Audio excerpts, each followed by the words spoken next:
the Prophet ﷺ, in a hadith narrated by Al-Hakim and Al-Tabarani and Al-Bayhaqi, narrated about 3 kinds of jinn. One type, لهم أجنحة يطيرون في الهواء. One type, they have wings and they fly and they roam around in the air. The other type, they are hayyat. There's a category of jinn that typically appears in the form of animals. And 2 animals in particular the jinns love to appear in. But sometimes there are other animals. And the 2 main animals that the jinns love to appear in are snakes and dogs.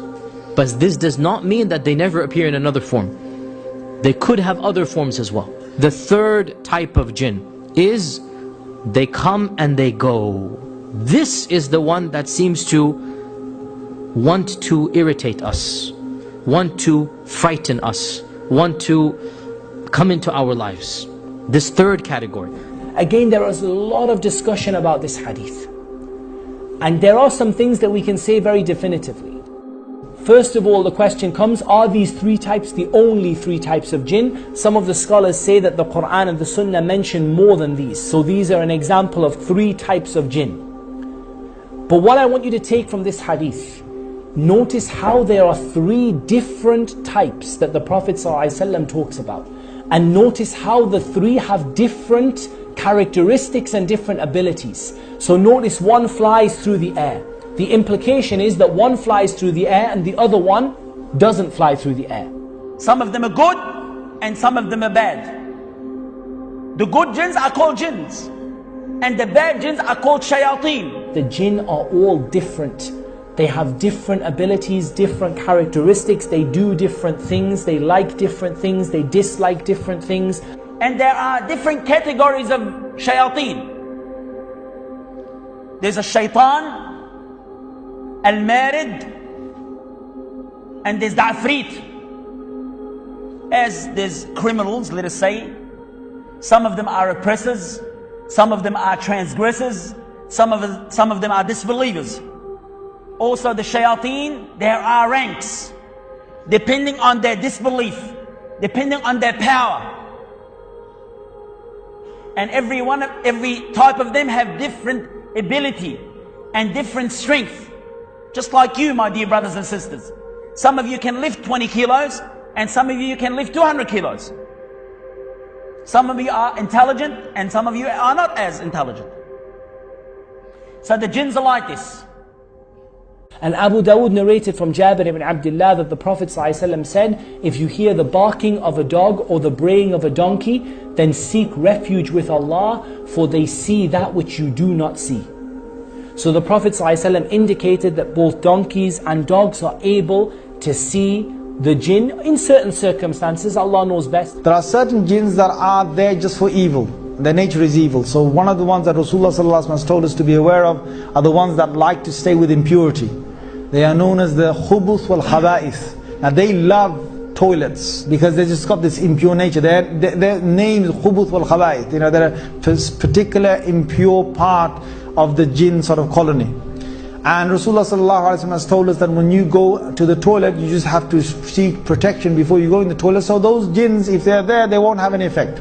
There's others that like to stay with human beings because they are impure or they are stay in an unclean manner. Now only impure jinns will stay with impure people if they are of that kind.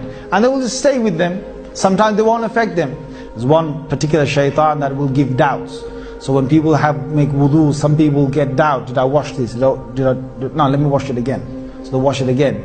And then after that, did I wash that little part of my elbow? No, let me wash it again. So they wash it again. This is doubt. This is doubt. And if you see any person who's in that, the best way is to get somebody who looks over them and tells them, just listen to me. Yes, you washed it. Now you just carry on. Allah subhanahu wa ta'ala tells us that the jinn say, وَمِنَّا الصَّالِحُونَ وَمِنَّا دُونَ ذَلِكَ. Some of us are righteous and some of us are not. وَكُنَّا طَرَائِقَ قِدَدًا. And many of us have different ways and different ideologies and different thinking.